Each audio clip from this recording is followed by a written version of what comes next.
Hi, welcome to agent private limited. Previous class में हमने comparator समझे थे। इस क्लास में हम अर्थमेटिक ऑपरेशन समझेंगे। पीएलसी के अंदर हम अर्थमेटिक ऑपरेशंस कैसे लिखते हैं, तो इसको एक एग्जांपल के साथ लेंगे। सपोज जैसे कि हमने एनालॉग और डिजिटल टैग समझ लिए हैं, तो ये एनालॉग की ही दूसरी क्लास है। इसमें हम 2-3 एग्जाम्पल लेते हैं, उसके थ्रू हम समझेंगे अर्थमेटिक ऑपरेशन। सपोज पहला एग्जाम्पल है a plus b greater than c, then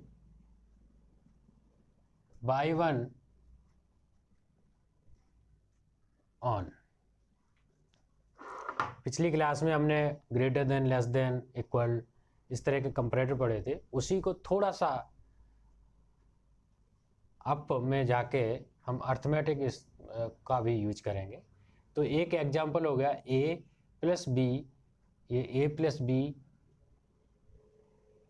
इसका एडिशन हो गया, उसका ग्रेटर देन c की कुछ वैल्यू होगी। अगर वो c से इन दोनों का सम ग्रेटर हो गया तो बाय वन लैंप हम ऑन करेंगे। बाय वन लैंप हमारा ऑलरेडी ये कनेक्ट है, जैसे प्रीवियस क्लास में कनेक्ट था। बाय वन लैंप हमारा यही पहला वाला है, तो ये ऑन हो जाएगा। दूसरा एग्जांपल हम लेंगे d minus E equal to f, then y2 on. एक एग्जांपल ये लेंगे। तीसरा एग्जांपल हम लेंगे g into h less than i, then y3 on. तो ये 3 एग्जाम्पल से हम समझेंगे कि अर्थमेटिक ऑपरेशंस कैसे पीएलसी के अंदर लिखे जाते हैं। तो इसकी प्रोग्रामिंग करने के लिए हम माइक्रो A10 पीएलसी में ही प्रोग्राम बनाएंगे। तो इसकी प्रोग्रामिंग करने के लिए कैसे प्रोग्राम करेंगे वो समझ लेते हैं। तो इसको प्रोग्रामिंग करने के लिए इसके अंदर लेफ़्ट और राइट रेल होती हैं और इसके बीच में हॉरिजॉन्टल लाइन होती है जिसमें एक्सप्रेशन लिखा होता है, उसे हम रंग बोलते हैं। तो इस रंग में अब हम पहला एग्जांपल लेंगे a plus B greater than c, then Y one on. तो a और b को हम पहले ऐड करेंगे। अभी हमको एक तीसरा एक टैग जो कि हमारी समझ के हिसाब से हमको बनाना पड़ेगा, जिसमें हमें a और b का सम को ट्रांसफ़र करना पड़ेगा, स्टोर करना पड़ेगा। तो इसकी प्रोग्रामिंग करने के लिए हमको एक ऐड ब्लॉक लगाना पड़ेगा। ये एक ऐड ब्लॉक है, इसे ऐड ब्लॉक बोलेंगे। मतलब पीएलसी के अंदर एडिशन का कैलकुलेटर समझ लीजिए, वो ऑलरेडी इसके अंदर इंस्ट्रक्शन पीएलसी के अंदर रहता है। इसमें एक ये ए है, एक बी है, मतलब एक इनपुट 1 है, एक 2 है। इसको 1 और 2 मान लो, I1 और I2 मान लो, इंस्ट्रक्शन है। और एक इसका आउटपुट निकलेगा। आउटपुट को मैं यहाँ दिखा देता हूँ, यहाँ से तो रंग जाएगी। ये इसका आउटपुट हो गया, ओवन मान लो। अब ये तो इंस्ट्रक्शन है ऐड का। अब इसमें हम एक टैग डालेंगे ए नाम का। ये ए हम टैग बनाएंगे और इसमें इंसर्ट कर देंगे। इसमें हम बी डाल देंगे। अब ए और बी को ये सम करके O1 में स्टोर कर दिखाएगा। O1 में हम एक टैग बना लेंगे, कोई x1 नाम का, ये भी इंटीजर ही होगा। एक बार रिपीट कर देता हूँ। ये ऐड ब्लॉक है जिसमें हमें I1, I2 और O1 ये 3 टैग होते हैं, 3 चीज़ें होती हैं। I1, I2 में हम वो टैग डालेंगे जो कि हमें एक्सप्रेशन बनाना है, जिसका हमें रिजल्ट देना है, और O1 में हम जिसका रिजल्ट निकालना है, जिसका आउटपुट निकलेगा वो O1 है। यानी कि ऐड ब्लॉक के 3 टैग हो गए, I1, I2 और O1। अब I1 में हम टैग डालेंगे एक इंटीजर टैग A, और I2 में हम B, और O1 में हम कोई सा X1, X2 या जो भी नाम डालना चाहें वो डाल लेंगे। अब क्या होगा, इसमें जो भी वैल्यू होगी, A की वैल्यू मान लीजिए A की वैल्यू हमने मान लीजिए एग्जाम्पल के लिए 20 डाल दी, और B की वैल्यू हमने मान लीजिए 30 डाल दिया, तो इसकी वैल्यू, इसका जो सम है वो बनेगा 50।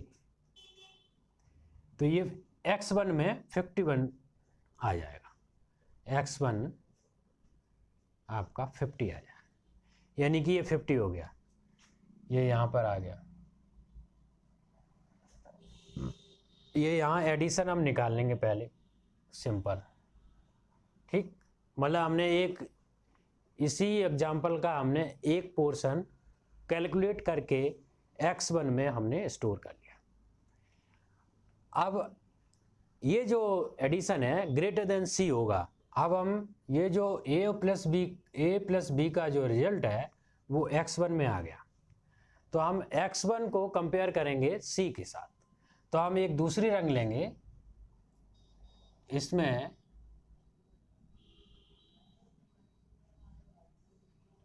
ये इसका I1 होगा, ये I2 होगा, और ये O1 होगा। ये तो इंस्ट्रक्शन का है, इंस्ट्रक्शन क्या रहेगा, ग्रेटर देन वाला, ये ग्रेटर देन। इस इंस्ट्रक्शन में X1 जो हमने निकाला है, ये X1 टैग यहाँ आ जाएगा, इसको हम X1 कहेंगे। X1 ग्रेटर देन C, मतलब A प्लस बी आप भूल जाओ, क्योंकि A प्लस बी का रिजल्ट हमने X1 में स्टोर कर लिया। अब X1 ग्रेटर देन C, यहाँ पर C टैग आ जाएगा। ये भी इंटीजर है, ये सारे इंटीजर टैग हैं। अब O1 में जो आउटपुट निकलेगा वो रहेगा बूल टाइप, तो ये O1 हो गया, ठीक। O1 निकल के अब O1 से आपको डायरेक्ट कॉइल को जला सकते हैं। कॉइल हमारी कौन सी है, Y1 हमारा ये लैंप है, तो ये Y1 बूल टाइप हो जाएगा। कन्फ्यूजन नहीं होनी चाहिए, ये सारे इंटीजर हैं क्योंकि ये एनालॉग हैं, और ये बूल है, ये बूल है क्योंकि कॉइल पे लगा हुआ है। इसकी वैल्यू या तो 0 होगी या 1 होगी, यानी कि ये ऑन होगा या ऑफ होगा, दो ही चीज़ें हैं। तो हमारा ये इंस्ट्रक्शन 2 रंग में पूरा हो गया। अब हम एक दूसरा एग्जांपल ले लेते हैं। इसकी Y1 की वायरिंग हमने ऑलरेडी कर रखी है, जैसे कि हर क्लास में हम बता रहे हैं, कोई बड़ी चीज़ नहीं है, इस तरह से कर दिया है। इसमें हमने सारे मेमोरी टैग बना रखे हैं, सारे मेमोरी है, इनपुट में हमने कोई एनालॉग नहीं लिया है। अब हम दूसरा एग्जांपल देख लेते हैं। सेम जैसे हमने ऐड ब्लॉक लगाया था, वैसे हम D और E को एक तीसरे टैग में पहले ले लेते हैं। तो पहले हम एक सब्ट्रैक्ट माइनस, यानी कि माइनस, ये सब्ट्रैक्ट ब्लॉक लगा लेंगे। इसका I1, इसका I2, और इसमें हम टैग दे देंगे D, ये भी इंटीजर टैग है एनालॉग, D टैग यहाँ पर दे देंगे, और E टैग यहाँ दे देंगे, E। D माइनस E ये O1 में स्टोर हो जाएगा। O1 को टैग हम दे देते हैं X2, ये भी इंटीजर टैग है, ये यहाँ पर X2 में आ जाएगा। जैसे ये ऐड का था वैसे ही ये सब्ट्रैक्ट का हो जाएगा। मान लीजिए ये D की वैल्यू कोई 50 है और E की वैल्यू कोई 10 है, और ये X2 में स्टोर किया, तो X2 ये D माइनस E माइनस करेंगे तो X2 में ये वैल्यू 40 आ जाएगी एग्जाम्पल के तौर पर। वैसे ही PLC में आएगी, तो X2 में वैल्यू स्टोर हो जाएगी। फिर X2 इक्वल टू F, अगर x2 को इक्वल टू f हो गया तो y2 ऑन है। तो इसमें एक हम इक्वल टू का ब्लॉक लगा देंगे, दूसरी रंग ले लेते हैं। ये सब रंग है, ये 0 रंग है, ये 1 रंग है, ये 2 रंग है, ये 3 रंग है। तो इसमें हम एक इक्वल टू का ब्लॉक ले लेंगे। इसमें एक I1 I2 और O1 होगा। तो इसमें क्या करेंगे, O1 ऊपर ले लेते हैं, ये बोल टाइप ही रहता है, ठीक है। तो इसमें हमारा टैग आ जाएगा कौन सा, x2, जो हमने यहाँ पर निकाला है, यहाँ x2 आ जाएगा। ये भी इंटीजर टाइप या डबल इंटीजर टाइप कुछ भी बना सकते हो। और I2 में आपका आ जाएगा f नाम का टैग। अब क्या होगा, x2 इक्वल टू f, अगर x2 की वैल्यू f के बराबर हो गई तो हम y2 लैंप को ऑन करा देंगे, ये y2 लैंप ऑन हो जाएगा। तो ये दूसरा एग्जाम्पल हो गया। तो हम तीसरा एग्जाम्पल ले लेते हैं, ये 2 एग्जाम्पल हो गए, अब तीसरा एग्जाम्पल ले लेते हैं। तीसरा एग्जाम्पल भी इसी तरह का है, GH का मल्टीप्लाई करना है। तो यहाँ पर हम एक चौथी रंग ले लेते, चौथी रंग में हम एक ब्लॉक लेंगे। कौन सा ब्लॉक है, ये मल्टीप्लाई वाला ब्लॉक लेंगे।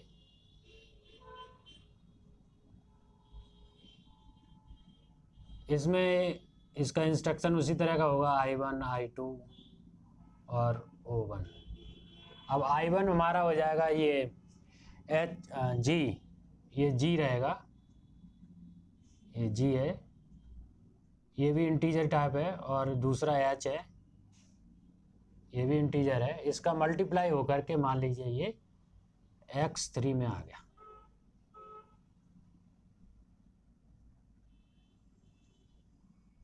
ठीक, अब ये x3 में आने के बाद लेस देन I कोई दूसरा इंटीजर टैग है, तो इसको हम दूसरे रंग में ले लेंगे, ये 5वीं रंग हो गई। इसमें हम एक कंपेयर ब्लॉक ले लेंगे, लेस देन वाला, ये लेस देन वाला कंपेयर ब्लॉक हो गया।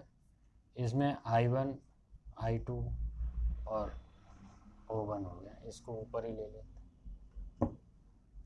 O1, ये बुल टाइप रहेगा। अब इसमें क्या होगा, इसमें टैग हो जाएगा रिजल्ट जो हमने x3 में लिया है, x3 तो यहाँ आ जाएगा, और x3 is less than I, ये I एक टैग है,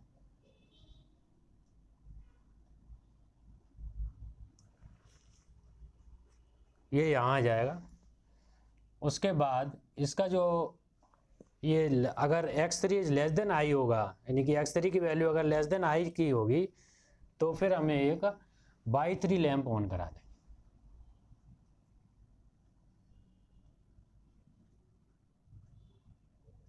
तो ये y3 लैंप ऑन हो जाएगा। तो इस तरह से इसकी प्रोग्रामिंग हो जाएगी। जो एप्लीकेशन हम कैलकुलेटर्स करके करते हैं वो PLC भी कर सकती है। तो इस तरह के ये y1 y2 y3, अब हम y1 y2 को IO मैपिंग करा देंगे, y1 को चैनल 0 से, y2 को चैनल 1 से, और y3 को चैनल 2 से, जैसे कि आप देख रहे हो y1 y2 y3 मैपिंग अंदर करा देंगे। मैपिंग भी बता देते हैं इसमें, ये हमने फिजिकली तो हमने वहाँ पर कनेक्ट कर दिए, लेकिन प्रैक्टिकली अगर हमको इसको y1 y2 y3 को चैनल 0 1 2 3 बनाना है तो कैसे बनाएंगे। लॉजिक के अंदर जो हमने y1 का लॉजिक बनाया है, ये कब ऑन होगा उस चीज़ को हम यहाँ पर लेंगे। ये NO कॉन्टैक्ट है, ये y1 है, ये आपकी लेफ्ट रेल है। y1 का रिजल्ट जब ऑन होगा, यहाँ पर 1 होगा ये, तो हमारा ये जो चैनल है 0 नंबर PLC का आउटपुट का, इसका जो फिजिकल एड्रेस होता है, ये बाई डिफ़ॉल्ट हर PLC का अलग अलग एड्रेस होता है। जैसे कि इस PLC का एड्रेस है _IO_EM_DO_00।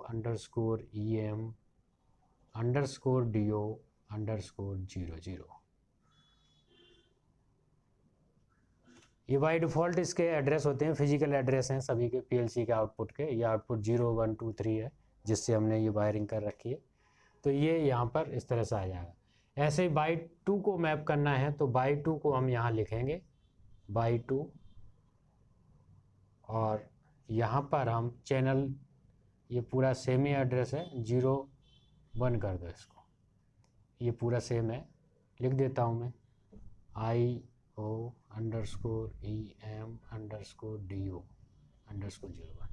ऐसे बाई 3 को मैप कराना है तो बाई 3 को भी हम _IO_EM_DO_02 से मैप करा देंगे। अब क्या होगा, लॉजिक के अकॉर्डिंग जो भी एक्सप्रेशन हमारा लिखा है उसके अकॉर्डिंग बाई 1 ऑन होगा। लॉजिक के मेन लॉजिक में बाई 1 ऑन होगा, बाई 1 ऑन होगा तो चैनल 0 को हमने उससे मैप करा दिया तो चैनल 0 भी ऑन हो जाएगा। ऐसे ही बाई 2 अपने एक्सप्रेशन के अकॉर्डिंग जो कैलकुलेशन में ये जब ऑन होगा, यानी कि इसकी वैल्यू 1 होगी, इसकी वैल्यू भी 1 हो जाएगी, इसकी वैल्यू 1 होगी तो चैनल 1 ऑन हो जाएगा। ऐसे ही बाई 3 अपने एक्सप्रेशन से बाई 3 ऑन होगा तो बाई 3 से हमने चैनल 2 को ऑन कर दिया। इसको आईओ मैपिंग बोलते हैं।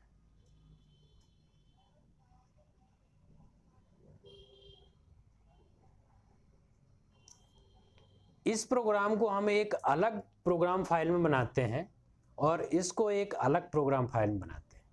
अलग बनाने का बनाते हैं मतलब ऐसा हार्ड एंड फास्ट रूल नहीं है कि आप एक में नहीं बना सकते, आप एक ही नीचे तक बना सकते हैं, बढ़ाते जाइए रंग। लेकिन एक अच्छा तरीका यही है कि हम मैपिंग को, आईओ मैपिंग को अलग प्रोग्राम फाइल में बनाएं और मेन लॉजिक को अलग प्रोग्राम फाइल में बनाएं, तो उससे के बेनिफिट कई सारे हैं। मान लीजिए इस पीएलसी का ये वाला चैनल 0 वाला चैनल खराब हो गया, ये चैनल खराब हो गया, तो ये तो छोटा सा लॉजिक है, लेकिन अगर बहुत बड़ा लॉजिक है तो हमको क्या करना पड़ेगा, हमारे पास हम देखेंगे हमारे पास एक दूसरा चैनल 5 मान लीजिए स्पेयर पड़ा है, तो हम इसका एड्रेस चेंज कर देंगे। तो एक जगह चेंज करने से आपका सब कुछ, आपको लॉजिक में कुछ चेंज नहीं करना है। मान लीजिए ये और बाई 3 और कई जगह यूज हो रहा हो या बहुत लंबा लॉजिक है कई जगह, तो हमको सिर्फ आईओ मैपिंग में जाएंगे, हमको पता है कि चैनल 0 खराब हो गया, हम चैनल स्पेयर चैनल को देखेंगे और उसका एड्रेस चेंज कर देंगे और बाकी कोई भी लॉजिक को कहीं भी चेंज करने की ज़रूरत नहीं पड़ेगी। तो इस तरह से ये एक सिस्टमेटिक कह सकते हैं, सिस्टमेटिक हो जाता है। आज की क्लास में हमने अर्थमेटिक ऑपरेशंस समझे मेन। इसी तरह से और भी जो भी कर सकते हैं, सारे इंस्ट्रक्शन पीएलसी के अंदर अवेलेबल हैं, उसको लगा करके, और बड़ा एक्सप्रेशन होगा तो हो सकता है 1-2 रंग की बजाय 3 रंग में बने, तो हमको समझना पड़ेगा। उस तरह से हम अलग मेमोरी वेट में स्टोर करके उसको कंपेयर करके आगे कर सकते हैं, या और ज़रूरत पड़े तो और भी टैग में हम स्टोर करके उसको इस्तेमाल करके हम लॉजिक को बना सकते हैं। तो आज की क्लास में बस इतना ही। नेक्स्ट क्लास में हम इसी लॉजिक को प्रोग्राम के अंदर डेवलप करेंगे, सॉफ्टवेयर के अंदर डेवलप करेंगे और फिर इसको पीएलसी के अंदर डाउनलोड करके टेस्ट करेंगे। तो नेक्स्ट क्लास का प्रैक्टिकल रहेगा। तो आज की क्लास में बस इतना ही। Thank you for watching this video. अगर आपको मेरी वीडियो अच्छी लगी तो लाइक, शेयर और सब्सक्राइब करें, साथ ही साथ बेल आइकन को हिट करें ताकि मेरी वीडियो आपको टाइम से मिल सके। और अगर आपका कोई डाउट है तो कमेंट में ज़रूर बताएं। Thank you.